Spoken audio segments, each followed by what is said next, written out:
Pack your bags and disappear. Mom screamed after I paid $20,000 to save their property. A month passed. Dad called about missing payments. Having you here with me makes all the difference. Watch until the end and let me know where you're watching from, I'm really curious. Pack your bags and disappear, my mother screamed, her face contorted with rage. The words hit me like a physical blow, making me stumble backward against the kitchen counter.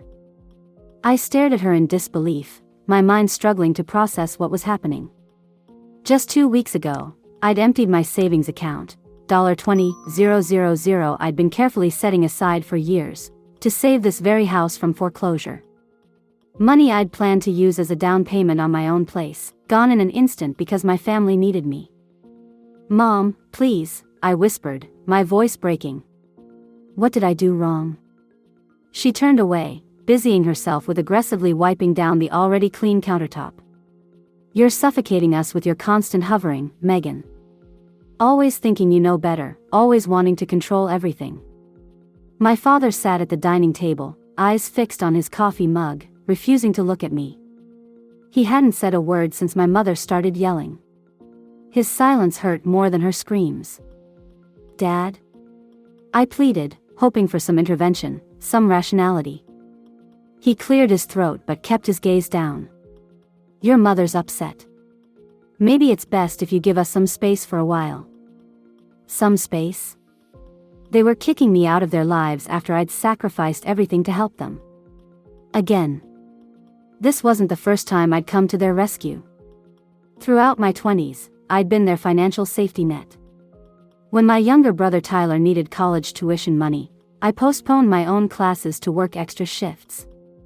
When Dad lost his job, I covered their mortgage for 6 months.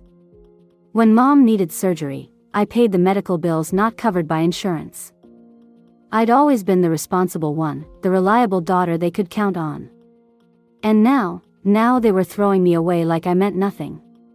You have until tonight, Mom said coldly, still not looking at me. I don't want to see your face in the morning. I felt my knees weaken and gripped the counter to steady myself. Where am I supposed to go? Mom shrugged. That's not my problem. You're 28, figure it out. You're always bragging about how independent you are. I've never bragged about. Just go, Megan, she snapped. For once in your life, just listen without arguing. I looked at my father one last time, silently begging him to say something, to stand up for me. But he remained motionless, a coward hiding behind his coffee cup. With shaking hands, I turned and walked to my room, the same room I'd grown up in, the one I'd moved back into 6 months ago when they'd called in tears, saying they couldn't make the mortgage payments. I'd put my life on hold, again, to help them. I pulled my suitcase from under the bed and began mechanically packing my clothes. Tears blurred my vision as I folded each item with the same precision my grandmother had taught me. Neat corners make a neat mind, she used to say. The memory made my chest ache. Grandma would have never let this happen. As I packed, memories flooded back, years of being the family fixer. The time I skipped senior prom to work a double shift because Dad's truck needed repairs. The countless nights I stayed up helping Tyler with homework while holding down 2 jobs. The promotion I turned down because it would have meant moving too far away to help them in emergencies. I'd built my entire identity around being the dependable daughter, the one who sacrificed without complaint. Who was I without that? Where would I go? My phone buzzed with a text from my best friend Amber. Hey, did you talk to them about the money yet? Let me know how it goes. Amber had warned me against giving them my savings. They'll never appreciate it, she'd said. I defended them fiercely. Their family, they'd do the same for me. I couldn't bring myself to respond to her text. Couldn't bear to admit she'd been right all along. Within 2 hours, I had packed everything that mattered into my car. Standing in the driveway, I took one last look at the house I'd just helped save. The house where I was no longer welcome. My mother watched from the kitchen window, arms crossed, expression unreadable. My father was nowhere to be seen. As I slid into the driver's seat, my phone rang. Tyler. Probably the only person in my family who still cared. I answered, grateful for a friendly voice. "Hey, Meg," he said, his tone unusually hesitant. "Mom just called me. Said you're leaving." "They kicked me out, Tyler," I whispered, my voice breaking. "After everything." The line went quiet for a moment. "Well, maybe it's for the best. You know how Mom gets. Give it a few days, Ann." "A few days?" I cut him off, stunned by his casual dismissal. "Tyler, they told me to disappear. Like I'm nothing to them." He sighed. "Look, I can't get involved in this. You know I'm struggling with my own stuff right now." And just like that, the last pillar of my family support crumbled. "Of course," I replied, my voice hollow. "Take care, Tyler." I hung up and started the car, tears streaming down my face as I pulled away from the only home I'd ever known. With nowhere to go and my savings gone, I headed toward the only place I could think of, Amber's apartment, hoping her couch was still available and that she'd be kind enough not to say, "I told you so." The family I'd sacrificed everything for had discarded me the moment I was no longer useful. As the house disappeared in my rearview mirror, I realized I'd never felt more alone in my life. 1 month after being kicked out, I'd settled into a routine at Amber's place. Each morning, I'd wake up on her lumpy couch, make coffee for both of us, and send out job applications before starting my freelance graphic design work. The income wasn't steady, but it was something. I was scrolling through apartment listings I couldn't afford when my phone lit up with "Dad" on the screen. My heart jumped to my throat. After a month of complete silence from my family, now they were calling. I hesitated, my thumb hovering over the screen. Against my better judgment, I answered. "Hello?" My voice sounded small, even to me. "Megan." Dad's voice was gruff, uncomfortable. "No, how are you?" or "I'm sorry." "Just my name." "Dad." I mirrored his tone, refusing to make this easy for him. He cleared his throat. "There's a problem with the mortgage. The payment's late, and they're threatening foreclosure again. Not, 'I miss you,' or 'we made a mistake.' Just another financial emergency." I closed my eyes, feeling a familiar weight settle on my shoulders. "We're short this month," he continued when I didn't respond. "Your mother thought maybe you could help. Just until we get back on our feet." My laugh was bitter and unexpected, startling us both. "You kick me out of the house, tell me to disappear, and the first time you call is to ask for more money?" "Now, Megan," he said, slipping into the patronizing tone he always used when I wasn't being reasonable. "Your mother was just upset that day. You know how she gets. We didn't mean." "Don't."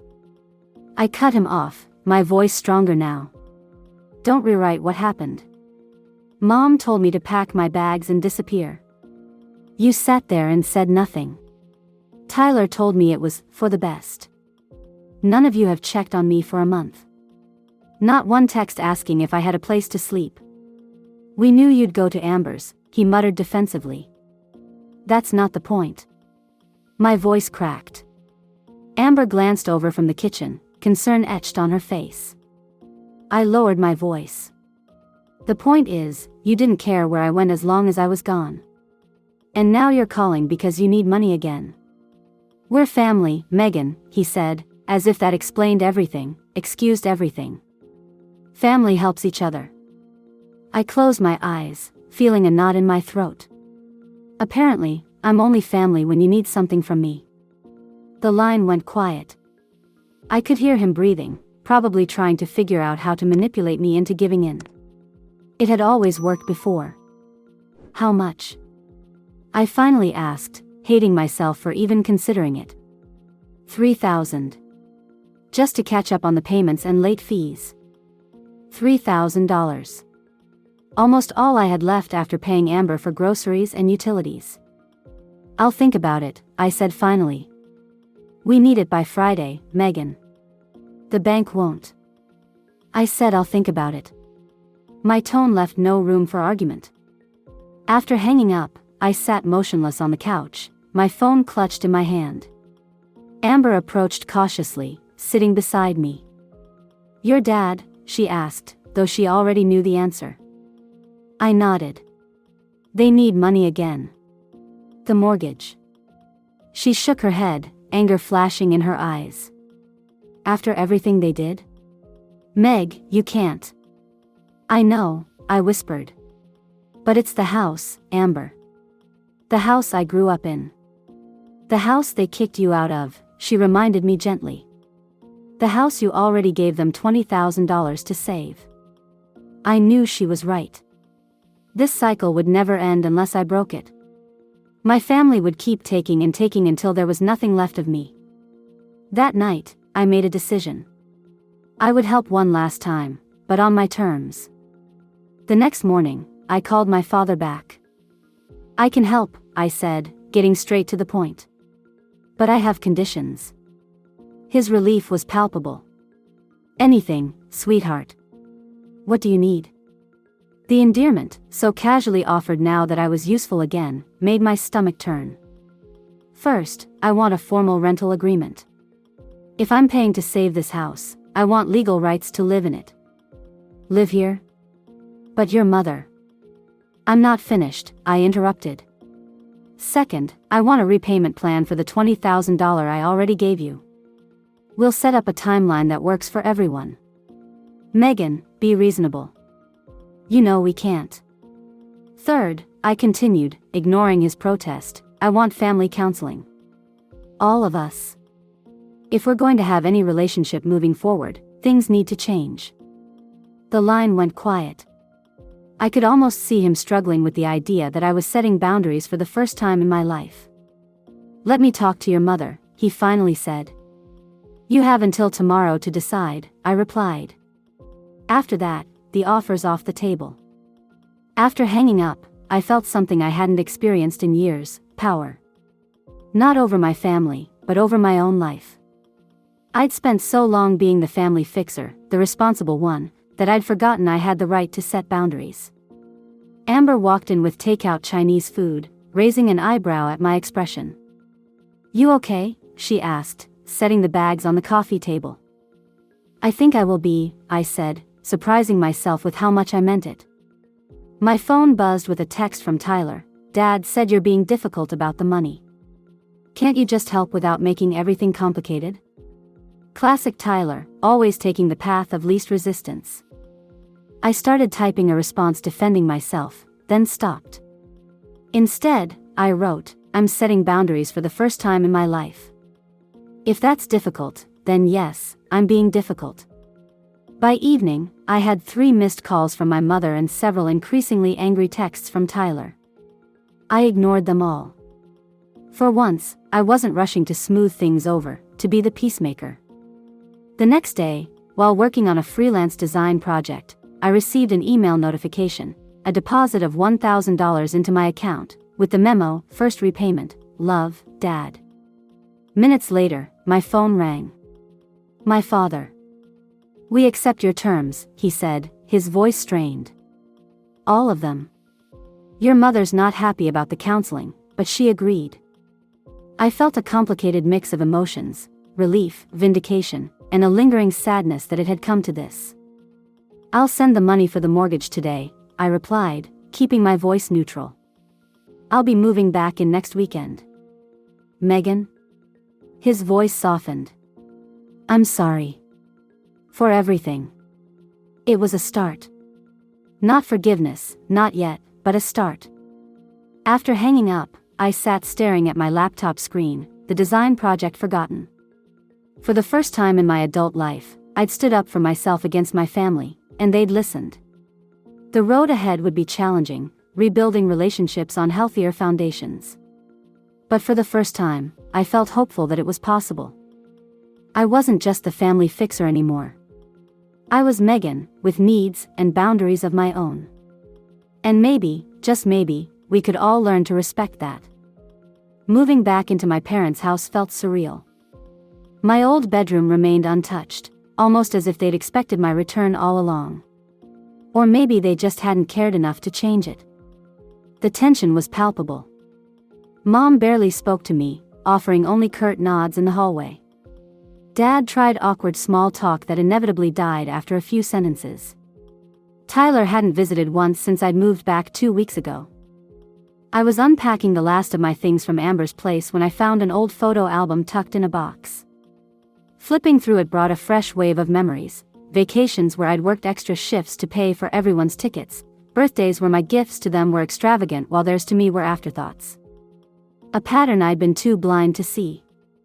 My phone buzzed with a LinkedIn notification. Scrolling through, a familiar name caught my eye, Jessica Carter, my older half-sister from my father's first marriage. We'd lost touch years ago when she moved across the country after a massive fight with our parents.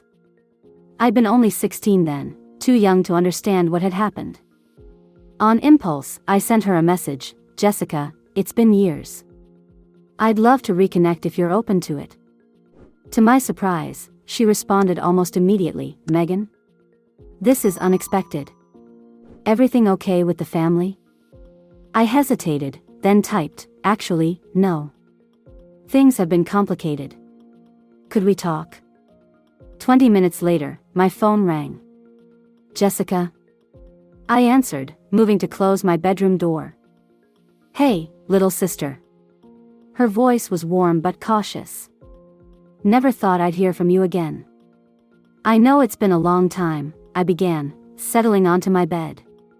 "I just needed someone who might understand." "Let me guess," she said with a humorless laugh. "They finally did it to you too." My breath caught. Did what? The financial exploitation. The emotional manipulation. Dad asking for money just this once, and then again, and again. Mom making you feel like you owed them everything. I sat in stunned silence, her words hitting too close to home. "You're not the first, Megan," she continued softly. "It's why I left." Over the next hour, Jessica told me everything. How she'd paid for our parents' first mortgage refinance when she was just 24. How they'd guilt her into covering Tyler's private high school tuition. How she'd finally drawn the line when they'd asked her to co-sign a loan, then called her selfish when she refused. "They never paid you back, did they?" she asked. "No," I whispered. "I just gave them $20,000 to save the house from foreclosure." Jessica was quiet for a moment. "And then what happened?" "They kicked me out. Told me to disappear." My voice cracked. "Then called me a month later when they needed more money." "Classic," she muttered. "What did you do?" "I set conditions this time. Rental agreement, repayment plan, family counseling." "Good for you." The pride in her voice was palpable. "Took me years to set boundaries." "They've started repaying me, at least," I said. "Dad sent the first installment." "That's new," Jessica sounded surprised. "They never offered to repay me a cent." After we hung up, I sat motionless, processing everything. I wasn't an anomaly. I wasn't demanding too much. I was just the latest victim in my parents' pattern of using their children. That night at dinner, I watched my parents with new eyes. The way Dad casually mentioned the neighbor's new car. How Mom sighed about her outdated kitchen. The subtle digs about my extra income from my design work. Manipulation tactics I'd been blind to before. "Have you heard from your sister lately?" I asked suddenly, interrupting their discussion about the water bill. The silence was immediate and deafening. Mom's fork clattered against her plate. "Which sister?" Dad finally asked, feigning confusion. "Jessica," I said firmly. "My half-sister. Your daughter." Mom's face hardened. "We don't discuss that girl in this house." "Why not?" I pressed, my heart pounding. "Because she refused to keep funding your lifestyle?" Dad's face flushed red. "That's enough, Megan. You don't know what you're talking about." "Actually, I do," I said, setting down my fork. "I talked to Jessica today." Mom pushed away from the table. "I won't listen to this." "She told me everything," I continued, ignoring her. How you treated her exactly like you've treated me. Taking and taking until there was nothing left. That's not fair, Dad protested weakly. Isn't it? I challenged. Did you ever pay her back for the mortgage refinance? Or Tyler's tuition? His silence was answer enough. You promised to repay me, I said quietly. Was that just to get me to give you more money? Or do you actually intend to honor it this time? Of course we'll pay you back, he mumbled, unable to meet my eyes. I stood up, no longer hungry. I'm going to hold you to that. And I think it's time we scheduled that family counseling session. That night, I couldn't sleep. My conversation with Jessica had shaken everything I thought I knew about my family. I'd always believed I was helping because that's what family does. Now I saw it clearly. I wasn't helping, I was enabling a toxic cycle. My phone lit up with a text from Jessica, "Been thinking about you. It gets better, I promise." Setting boundaries is the hardest part. I texted back, "Thanks for telling me the truth. I've been in the dark for so long." As I set my phone down, another notification appeared, an email from a design agency I'd applied to weeks ago. They wanted an interview for a full-time position. For the first time in years, I felt a flicker of hope for my own future, not as my family's safety net, but as Megan, a woman with dreams and ambitions of her own. Outside my bedroom, I heard my parents arguing in hushed, angry tones. My name and Jessica's peppered their conversation. The truth was out, and there was no going back. Whatever happened next, I knew one thing for certain: I was done being their bank account. It was time to invest in myself. So, Megan, what would you like to achieve through these sessions? Dr. Patterson's office was warm and inviting, with soft lighting and comfortable chairs arranged in a circle. My parents sat stiffly to my right, Tyler slouched to my left, all of us looking like we'd rather be anywhere else. I want us to communicate honestly, I said, meeting each family member's eyes. And I want to understand why money has become more important than our relationships. Mom shifted uncomfortably. That's not fair. We've always put family first. Dr. Patterson nodded encouragingly. Margaret, can you elaborate on what putting family first means to you? As my mother launched into a defensive monologue about sacrifice and motherhood, I studied her, really studied her, perhaps for the first time. The tightness around her mouth, the way her fingers twisted her wedding ring, the practiced martyrdom in her voice. Had she always been this way, or had I just been too close to see it? And we've always supported the children, she concluded, glancing my way. Supported? I couldn't help myself. You kicked me out after I gave you my life savings. You were suffocating us, she snapped. Always hovering, always judging. Margaret, Dr. Patterson interjected gently, can you try rephrasing that as an "I feel" statement? Mom crossed her arms. I felt judged when Megan gave us the money. Like we were failures who couldn't manage without her help. Something clicked into place. Is that why you pushed me away? Because accepting my help made you feel inadequate? The silence that followed was answer enough. That first therapy session cracked open a door I hadn't known existed.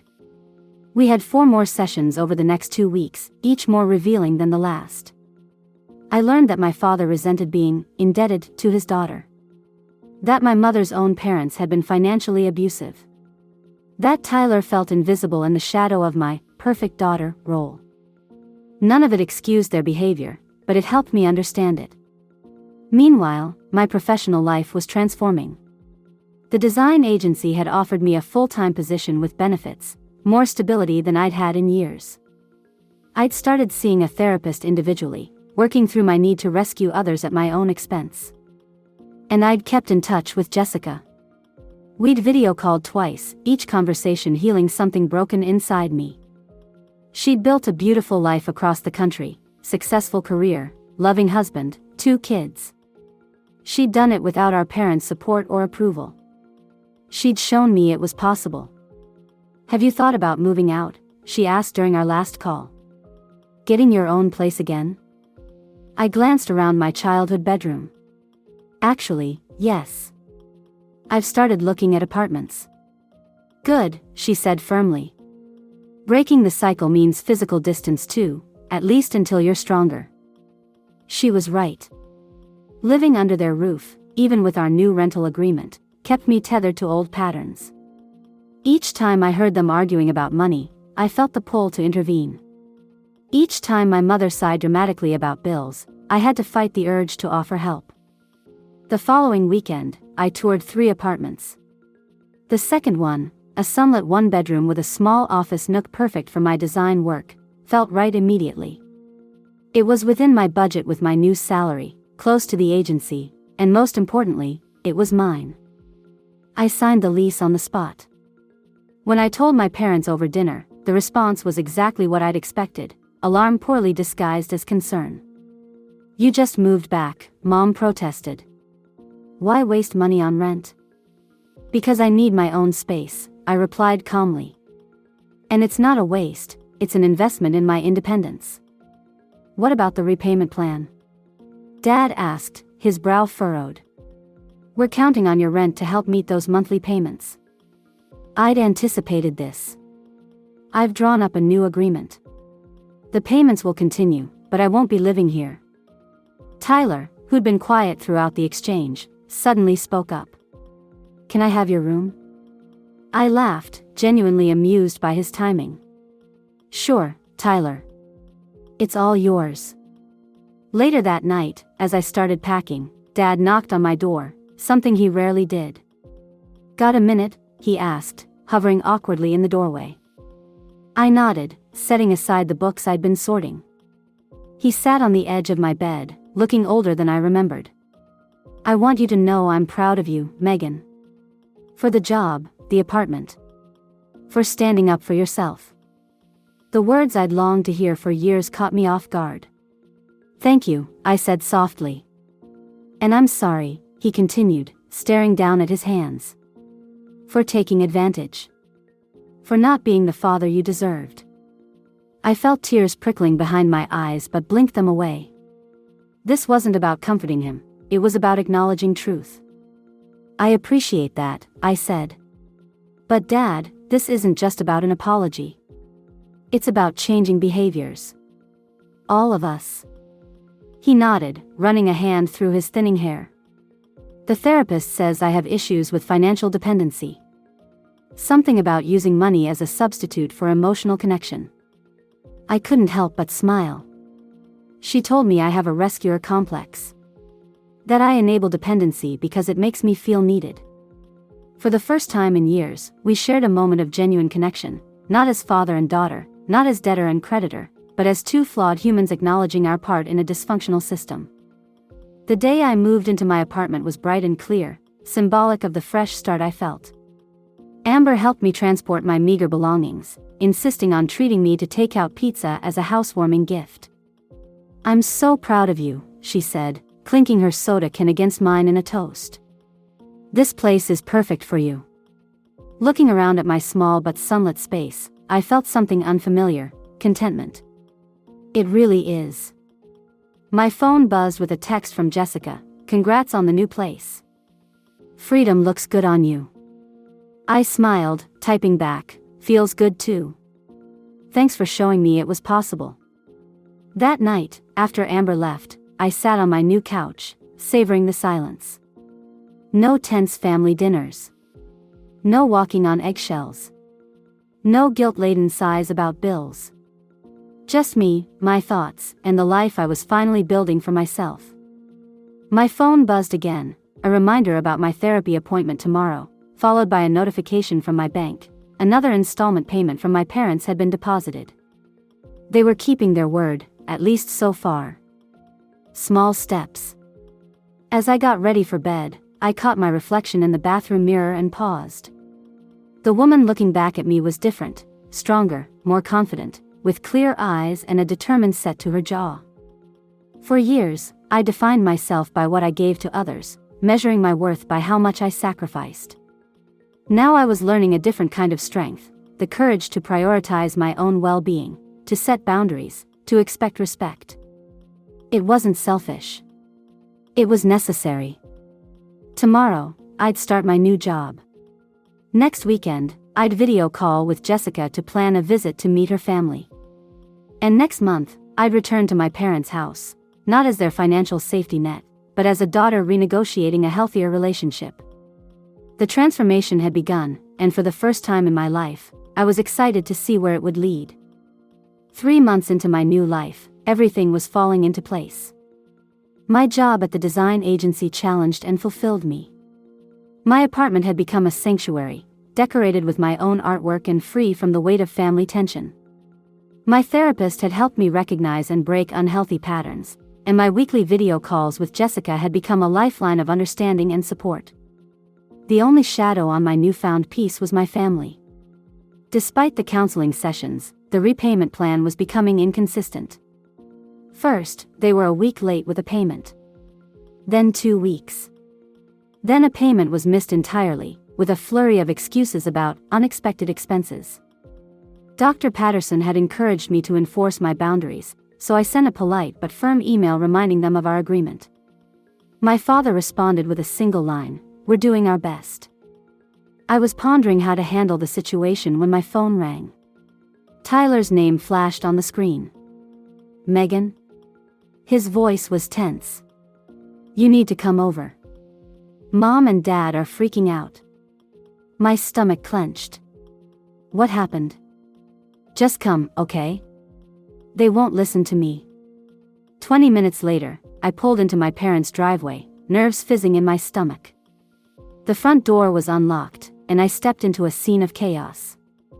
Papers scattered across the dining table, my mother pacing, my father slumped in a chair with his head in his hands. Tyler stood awkwardly by the window, looking relieved when he saw me. "Thank God you're here. What's going on?" I asked, scanning the room. Mom whirled toward me, eyes wild. "This is your fault.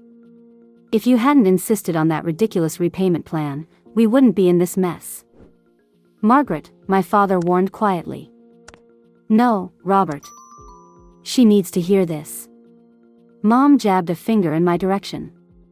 "Ever since you moved out, everything's fallen apart. We can't make the mortgage payments and repay you. It's impossible." I took a deep breath, fighting the familiar urge to cave, to fix, to sacrifice. The repayment plan was part of our agreement. "It's not unreasonable to expect you to return money I gave you. See?" Mom turned to Dad. "Selfish, just like Jessica." The comparison stung, but not in the way she intended. "Jessica wasn't selfish for protecting herself," I said evenly. "And neither am I." "We might lose the house, Megan," Dad finally spoke, his voice weary. "Is that what you want?" "Of course not," I replied, refusing to take the bait. "But this isn't my responsibility. You're adults. What's your plan?" They exchanged glances, clearly thrown by my refusal to rescue them. "We thought." Dad began hesitantly, "Maybe you could loan us a bit more. Just until Tyler finds a job." I turned to my brother, who suddenly seemed very interested in his shoes. "Tyler?" "I got laid off," he mumbled. 2 weeks ago.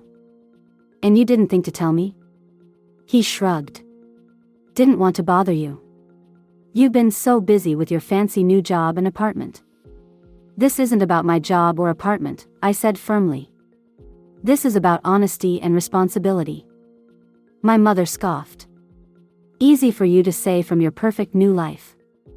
Some of us are struggling, Megan." Something in me snapped. All the years of manipulation, the guilt trips, the emotional blackmail, it was enough. "Stop," I said, my voice quiet but firm. "Just stop. I'm not doing this anymore." The room fell silent. "I've spent my entire adult life bailing this family out financially," I continued.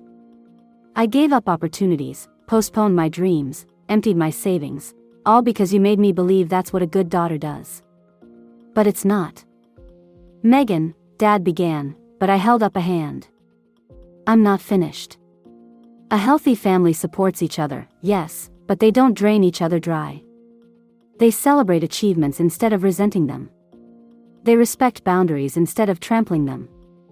Mom crossed her arms. So you're just abandoning us?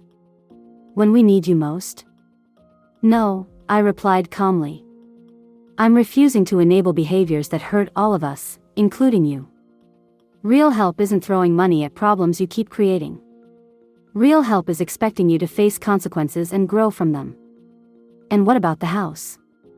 Dad asked, deflated. What about it? It's your house, not mine.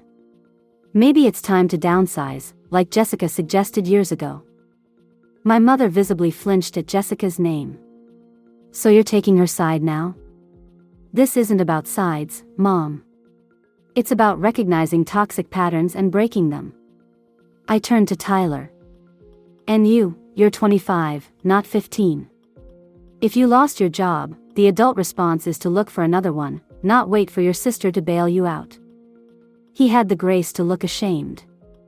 I love you all, I said, softening my tone. But I can't be your financial safety net anymore. It's not healthy for any of us. Then why are you even here? Mom spat. Because Tyler called and said you needed me. I came because I care, not because I'm offering money. The silence that followed was deafening. My father stared at the floor, my mother's face contorted with a mix of rage and desperation, and Tyler stood frozen, caught between adult responsibilities and childish dependencies. I think, Dad finally said, his voice barely audible, we need to figure this out ourselves. It was the first sensible thing I'd heard all evening. I think that's wise, I agreed. And for what it's worth, I'm still open to family counseling. Dr. Patterson has helped me a lot.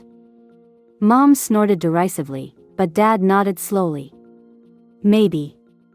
As I gathered my purse to leave, Tyler followed me to the door. Megan, wait. I turned, steeling myself for another guilt trip. You're right, he said quietly. About everything. I've been. He struggled to find the words, letting them enable me. And expecting you to fix everything. His unexpected self-awareness caught me off guard. That's a big realization, Tyler. He nodded, looking younger and more vulnerable than I'd seen him in years. I applied for 3 jobs today. Before calling you. I was going to tell you, but then everything. He gestured vaguely at the chaos behind us. That's a good start, I said, genuinely proud of him. As I drove home, a strange mix of emotions washed over me, grief for the supportive family I'd never truly had, pride in my newfound strength, and a quiet hope that maybe, just maybe, this confrontation was the wake-up call they all needed. My phone pinged with a text from Jessica. How did it go? I pulled over to respond, hard but necessary. Set firm boundaries. Feeling stronger. Her reply came quickly, that's my sister. Most important relationship you'll ever protect is the one with yourself. Looking at her words, I realized the truth in them. For the first time in my life, I'd put myself first, not out of selfishness, but out of self-respect.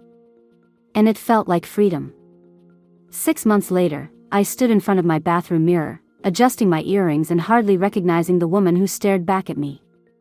Not just because of the sleek haircut that framed my face or the confident posture I now carried, but because of the calm self-assurance in my eyes. My phone chimed with a text from Jessica, flight landed. Can't wait to finally hug my little sister. I smiled, typing back, just leaving now. See you at the restaurant in 30. After months of video calls, Jessica was finally visiting, the first time we'd seen each other in person in over a decade. She'd flown in for my promotion celebration dinner, having insisted that such a milestone deserved family presence. Real family, she'd emphasized, the kind that shows up for each other's triumphs, not just emergencies. As I drove to the restaurant, I reflected on everything that had changed in the past year. After our confrontation, my parents had made some surprising choices. They'd finally accepted reality and downsized, selling the house and moving into a condo they could actually afford. The sale had allowed them to repay most of what they owed me, though our relationship remained tenuous and carefully managed. Tyler had perhaps changed the most. After finding a job in retail, He'd enrolled in community college classes and moved into a small apartment with a roommate. We'd started having coffee once a month, just the two of us, rebuilding a sibling relationship based on mutual respect rather than financial dependency. As for me, I'd been promoted to senior designer at the agency, with a substantial raise and my own small team to lead. My work had been featured in several industry publications, and I'd even started teaching a weekend design workshop at the local arts center. I pulled into the restaurant parking lot, spotting Jessica immediately. She stood near the entrance, elegant in a simple blue dress, her smile widening as she saw me approach. "Megan." She pulled me into a tight hug that felt like coming home.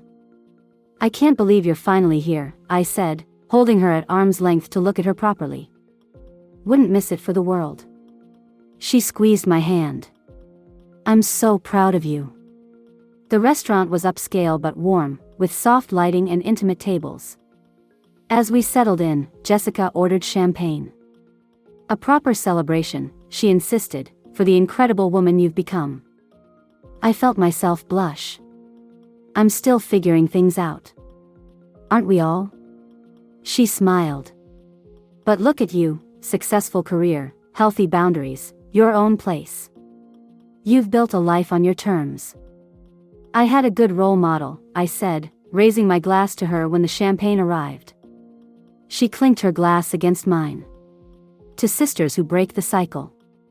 We spent hours talking, sharing stories, and making plans for her to bring her family for a longer visit in the summer.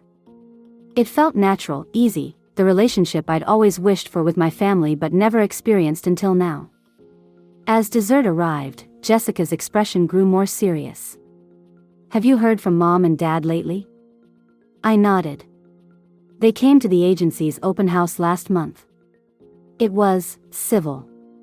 Better than I expected." "And financially?" "The house sale helped. They're more stable now, though Dad still occasionally hints that they're struggling." I shrugged. "I just changed the subject." Jessica smiled approvingly. "Look at you, maintaining those boundaries." "I've had good practice." I hesitated, then added, "They asked about you, you know. If we were in touch." She raised an eyebrow. "Did they now? And what did you say?" "The truth. That we speak weekly and that you've been a tremendous support." I paused. "Dad actually asked if you might be willing to talk to them someday." Jessica was quiet for a moment, absently stirring her coffee. "Maybe. Someday. On my terms." She looked up at me. "But that's not a decision for tonight. Tonight is about celebrating you." Later, as we walked back to our cars, Jessica pulled a small gift box from her purse. "I know we said no presents, but this seemed appropriate." Inside was a delicate silver bracelet with a simple engraving, "Your worth is not measured by what you give." Tears sprang to my eyes as I read the words. "It's perfect," I whispered, hugging her tightly. "Never forget it," she said fiercely. "You are enough, exactly as you are." The next morning, I woke to a text from Tyler, "Heard Jessica's in town. Any chance I could meet her for coffee before she leaves?" I was surprised but pleased. "I'll ask her and let you know." Jessica was cautiously open to the idea. "He's making an effort," she acknowledged. "That deserves recognition." Their coffee meeting went better than I could have hoped. Tyler apologized for his role in the family dynamics, and Jessica shared her own journey to independence. They didn't exactly part as close siblings, but a door had been opened. "He's really trying," Jessica told me later. "That's more than I can say for our parents at his age." The day after Jessica flew home, my mother called. I answered with my usual caution. "I saw the photos you posted," she said without preamble. "With Jessica." I tensed, waiting for the criticism or guilt trip. "Yes, she came for my promotion dinner." "You both look happy." "We are," I replied simply. A long pause followed. "I'm glad," she finally said, her voice softer than I'd heard in years. "That you have each other, I mean." It wasn't an apology. It wasn't even an acknowledgement of all the damage done. But it was something, a tiny crack in the wall of defensiveness she'd built around herself. "Thank you," I said, meaning it. After we hung up, I sat in my quiet apartment, thinking about the long, complicated journey of the past year.